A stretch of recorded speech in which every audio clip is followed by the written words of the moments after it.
Read the question, select the correct statement for the following.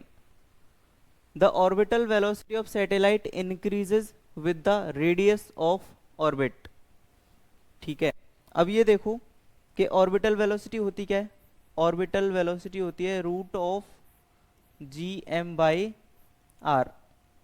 ठीक है, orbital velocity of satellite increases with the radius of the orbit. अगर radius of orbit को हम बढ़ाएंगे तो ये तो वी नोट के इनवर्सली प्रोपोर्शनल है, इसको बढ़ाएंगे तो वी नोट क्या होगी? कम। तो ये तो गलत बात है, इंक्रीज नहीं होती, डिक्रीज होती है।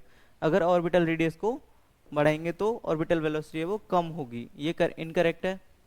सेकेंड पढ़ो, escape velocity of the particle from the surface of the earth depends on the speed with which it is fired. ठीक है,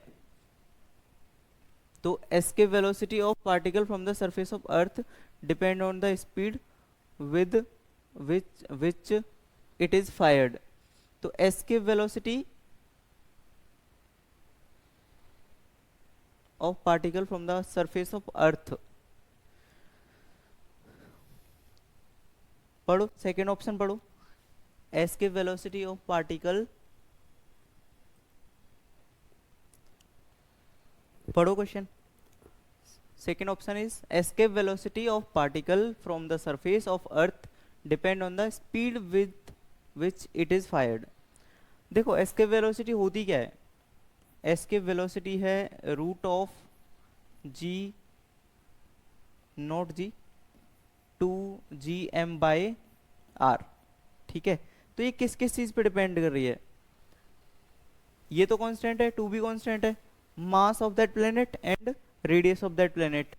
तो यहाँ वेलोसिटी नाम का तो कोई टर्म ही नहीं है, स्पीड नाम का तो कोई टर्म ही नहीं है, तो ऐसा तो कुछ है ही नहीं, ये इनकरेक्ट है। ठीक है, थर्ड देखते हैं, the time period of satellite does not depend on the radius of orbit. नहीं, ऐसा नहीं है, हमने तो पढ़ा है केपलर्स लॉ में, T square is proportional to R to the power 3। तो ये तो टाइम पीरियड किस पे डिपेंड कर रहा है? रेडियस ऑफ ऑर्बिट पे डिपेंड कर रहा है। ठीक है, यहाँ लिखा है डज नॉट डिपेंड, तो ये भी इनकरेक्ट है। ठीक है, अगला देखते हैं, यही करेक्ट होगा, फिर लगा लेते हैं निशान। The orbital velocity is inversely proportional to the square root of the radius of the orbit. Yes, orbital velocity है वो square root of radius of orbital के क्या है?